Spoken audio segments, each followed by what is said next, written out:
Hello, hello, hello, and welcome to Walk, Talk, Health.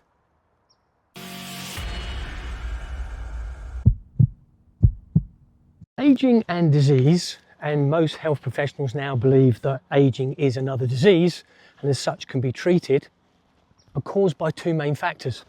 The first one is DNA damage and the second one is chronic inflammation.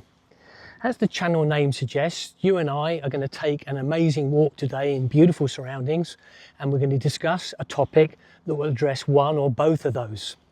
But if you combine the topics we discuss over a series of these walk and talks, you can have a major effect on your health, well-being, and you really can live longer, healthier. So today we're at Olompali Park. Some people pronounce it differently, that's how I pronounce it, in Marin County, California. We're going to be discussing a hormone that the body produces called insulin. You've probably heard of it, but what you don't know is how it affects things like our ability to lose weight. You probably don't realize just how crucial it is in terms of getting a good night's sleep, and finally how insulin, if not correctly controlled, can lead to chronic inflammation. As we know from the series of these walk and talks, chronic inflammation is the root cause of every major disease that we face in today's modern society. So what we're going to be doing today is first of all talking about insulin. What is it? We'll be talking about just how it acts within the body to affect things like weight loss, sleep and chronic disease. And then we'll talk about ways that we can manage insulin levels to get a good control and benefits from maintaining good blood sugar levels. And then we'll do our usual summary at the end for you have to takeaways that will hopefully help you on your journey to live longer, healthier. Insulin, as I alluded to at the beginning of this video, is a hormone that is produced by the body. It's actually a crucial hormone. And before we get into the problems associated with too much insulin, let's just quickly address what insulin does and how it benefits us. So when we eat carbohydrate type food, so that's pasta, bread, sweets, alcohol, fruit juices, fruit itself, we take into the body something called glucose. It's the blood's, the body's version of sugar. The problem with that is the blood can thicken if there's too much glucose in the blood, and if it thickens, it increases the chances of things like blood clots forming. Blood clots, as you'll probably work out for yourself, if they form within the body, they can then travel to the brain and cause strokes, or they can travel to the heart and cause heart attacks. So we don't want that. So what insulin does, once the body senses blood sugar levels raising too high, is it releases insulin. Insulin then takes that blood sugar and first of all it stores it in our muscles, then it stores it in our liver, and when those two stores are full, it then stores it in fat cells. But insulin isn't that precise, and what often happens is the body overproduces insulin in its response. It panics to reduce the sugars in our blood, and as a result it takes too much sugar out, which is quite often why you get that energy crash and a bit of foggy feeling in the head after a big carbohydrate meal, is because the insulin goes too far, stores too much of the sugar, and now we don't have enough energy. And of course, what does that do? That makes us feel hungry and crave more energy, and it makes us want to eat shortly after having even something like a big meal. The proof that insulin is the gatekeeper for glucose and fat storage is easy to prove. If scientists put fat cells in a petri dish and they feed it amino acids, glucose, fats, all the things it needs to grow and store that energy as fat, nothing happens until they add insulin. The moment insulin is added, the fat cells start to do their correct procedure tasks, and they start to grow and absorb that energy and all those nutrients and become larger fat cells. The second proof that insulin is key in terms of fat storage and therefore fat removal is that if you look at type 1 diabetics, poor people that from birth have a problem producing insulin, it's a fact that before we learn how to inject insulin into type 1 diabetics, they could literally eat from the moment they awake to the moment they go to sleep, and they would slowly die over a period of time because they did not have the ability to store any of the energy derived from the food, and so would slowly waste away. Must have been an absolutely terrible way to go. Whilst insulin is clearly vital, the problem with it is inflammatory. If the body is constantly producing insulin because of spikes in glucose from the food that we eat, insulin is constantly in our blood. It causes not just inflammation, but it causes chronic inflammation, long-lasting inflammation. As we know, that leads to all the major diseases that we face in today's society. So we need to understand how the body works for you to fully appreciate the importance of regulating your insulin. So let's start with the fact that around about 4 or 5 a.m. in the morning, your body starts to produce cortisol, glucagon, adrenaline and growth hormones. These 4 substances together are part of our wake-up process. They help us wake and start our day. They act together to break down glycogen that's been stored already, as I've mentioned, in the muscles, liver and fat. Obviously the fat's the last place they take it from, to release glucose, which can then be used for energy for us to wake up.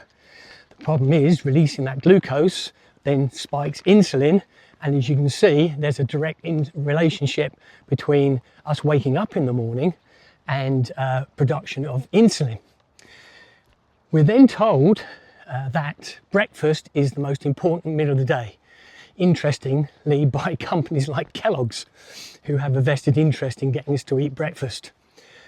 So given the fact that the body is now already producing insulin in response to those 4 chemicals in our body, for want of a better description, that are now producing glucose so we can get going, it's probably not the best time to be adding more carbohydrates, more glucose into the blood and spiking insulin any further than it already is, if that makes sense.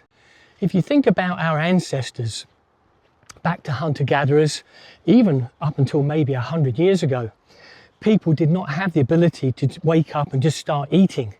They didn't have a refrigerator or a pantry. They literally had to get up, start moving, go out and forage or hunt for it. And so that leads us on to the fact that breakfast really, if we can skip it, has all kinds of health benefits, which we'll get into a little bit later.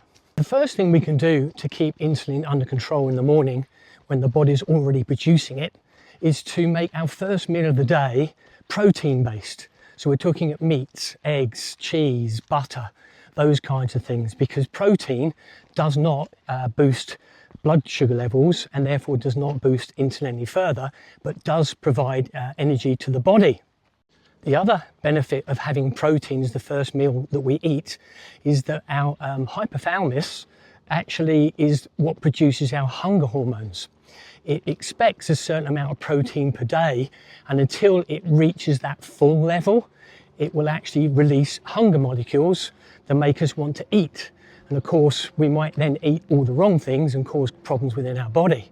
So by having protein first thing in the day, you're starting to quieten down that whole system of hunger hormone release and help you actually get through the day without wanting to eat too much. Ideally, you want to make that first meal 14 hours after your last consumption of any kind of calories. So that's not as difficult as it sounds. If you eat, say at 6 p.m. the night before and you don't snack after that, then you're already going to get in the hours between then and you go to bed. You're then going to have the hours that you sleep. And so if you go to bed at 6 o'clock, by about 10 or 11 a.m. the next day, you've already gone past that important 14 hours. The 14 hours is important because it triggers something called autophagy. I've covered this in previous videos. That's when the body starts to question whether it's going to actually receive any more food intake, and it starts to look in the body's own system for things it can consume. Autophagy actually means self-eat. So basically, anything in there that's no good, senescent cells, cancer cells, dead cells, it's all protein. The body can consume that to release energy, whilst it waits for its next meal. So the benefits of that is that by hoovering up those unwanted cells in the body, you're reducing significantly the chances of catching some of today's, or developing some of today's major diseases. Clearly, by keeping insulin under control, we can affect our weight, as in insulin is designed to take excess energy and store it as fat, and it won't release that fat until we've burnt up the supplies in our muscles and our liver first. So anything we can do to reduce insulin and stop it from storing further energy in the fat reserves, the more likely it is we are to lose weight. So what about improving our sleep? So if we get our blood sugar levels right, there's no reason for our body to wake up in the night, because if we have our blood sugar levels drop because of insulin getting the amount of blood sugar wrong, the body responds by producing cortisol, which is our fight or flight hormone. So we're ready to run away or fight something, because the body senses it's in stress because the sugar level's down and it's not enough to maintain bodily functions. So cortisol is then produced by the body, and cortisol switches off melatonin. And melatonin is our not only our sleep hormone, the thing that allows us to get off to sleep and stay asleep, but it's also a very powerful antioxidant. So if cortisol is switched on in response to low blood sugar levels, it's going to wake us up, because the hormones that are helping us stay asleep are being cancelled out. And now, of course, it's difficult to get back off to sleep because we've now triggered our metabolic rate, our metabolic system. And that's why a lot of people, if they wake up in the night and they don't know why, it's probably because of low blood sugar levels, because you're not maintaining and regulating the blood sugar levels throughout the day. Poor sleep, in fact, has been measured at producing 2 to 3 times regular cortisol production. So it's not just a small effect in terms of cancelling out the melatonin that helps us sleep. It literally eliminates it and wakes us right up, and probably starts that 4 or 5 a.m. process off early. Now we've established that getting a good night's sleep is important from the point of view of insulin control and bodily health. The thing to note is that the circadian rhythms, which are basically the difference between nighttime and morning, the difference in the amount of light that's in the room where you're sleeping, is something that the body naturally tunes to. We all have that within us. If we don't sleep at the right time, we go to bed late, we're actually fighting against those circadian rhythms, and that can basically increase stress levels in the body. And stress, as we know, produces cortisol. So I did a whole video on sleep, but it's important basically to go to bed round about 9 o'clock, certainly 10 o'clock, no later. Most of the deep sleep that occurs in our body, which is where most of the repair processes take place, happen before the hours of midnight. So that's another reason to go to bed between 9 and 10. Also, make the room you're sleeping in as dark as possible, because the light coming in from any source will activate serotonin, and serotonin is our natural wake-up hormone. And you also want to keep the temperature down to around about 64 degrees Fahrenheit, because the body needs to be cool and the brain needs to be cool to actually get off to sleep and have a deep, restful night's sleep. There's actually a bad loop that most of us fall into until we address it and change the way we eat and when we eat. And that is that, if you think about it, if we go to bed and have a bad night's sleep, we are basically going to produce, whether it's because of low sugar levels or stress, either way, cortisol is going to be produced. Cortisol tells the body, firstly, to produce more sugars, release it for that fight or flight process. It's going to cancel out the melatonin, which is actually helping us get off to sleep and stay asleep. The body then produces insulin to address the extra sugar that's being produced whilst we're starting to wake up. And then that insulin then blocks the ability to release fats or energy from fat. Insulin then actually stores that energy being produced to wake you up unnaturally early back into fats, and basically round and round we go.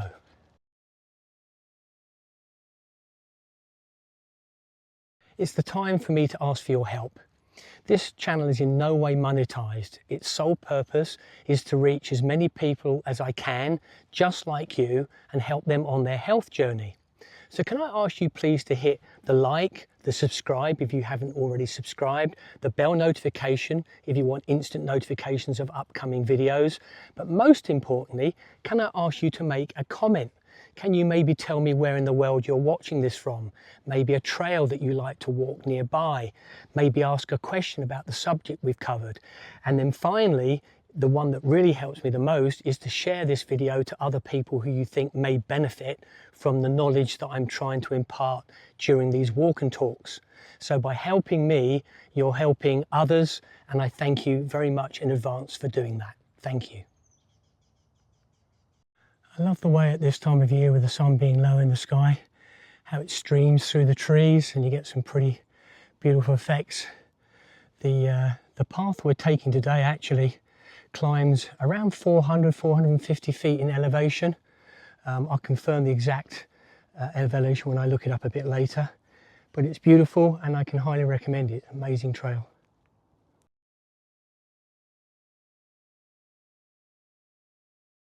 More amazing trees with the sun shining through them.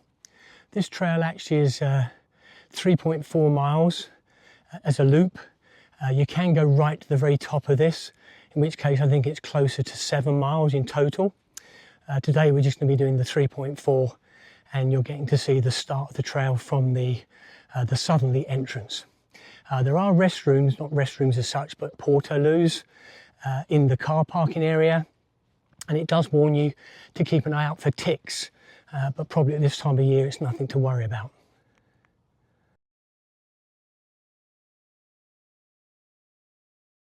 I don't know if you can hear it, but there's a river running down there. And as we're now into December, we had a little bit of rain, not much this year so far, but we've had some. The river's actually starting to flow again, which is really nice to listen to as you're walking along the trail. Let's see if I can zoom in and show you.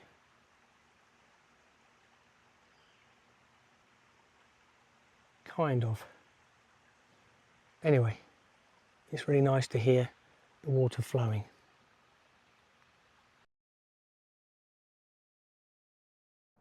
Before we do the recap, I just wanted to introduce you to Miwok Village.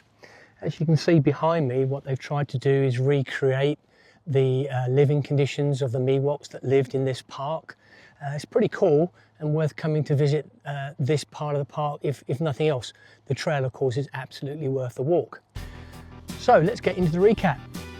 We've established today that insulin is a hormone that's crucial in terms of body survival. Its sole job is to remove blood sugar, glucose, when it gets dangerously high from the blood. If we didn't have that happen, the blood would thicken, cause clots, and that in turn could cause heart attacks and strokes. Glucose removes that sugar from the blood and it stores it into firstly our muscles, then our liver, and then finally into fat stores. And so if we don't control insulin, it stops fat from being burnt because it's trying to store fat, not release energy from fat until the last moment after the muscles and the liver has done its job.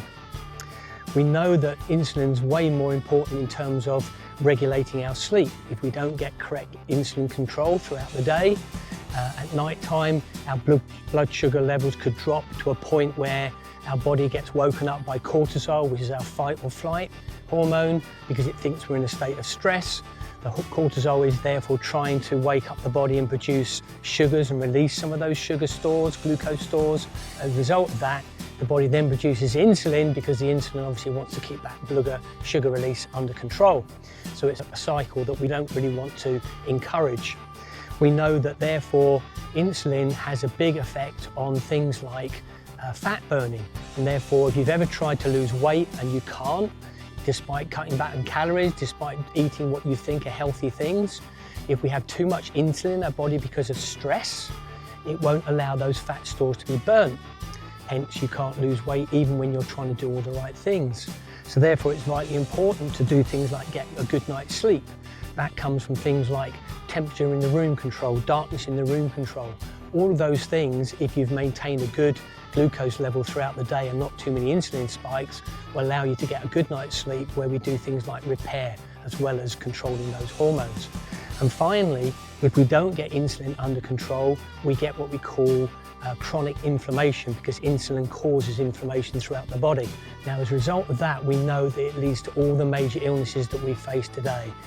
Diabetes, cancers, Alzheimer's. It's been proven in test after test to be associated with all of these diseases.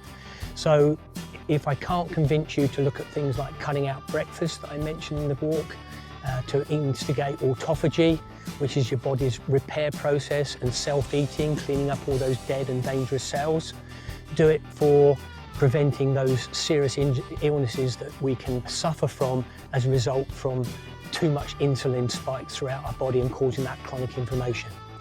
Join me next time when I'll be talking about everyday items that you have in your kitchen that can help with things like insulin, but general health. Things like green tea, black tea, coffee, fermented foods. It's quite an interesting one, and it might change the way you look at food and how you decide you want to eat. Anyway, thank you so much for listening and walking with me today. I hope you've enjoyed it.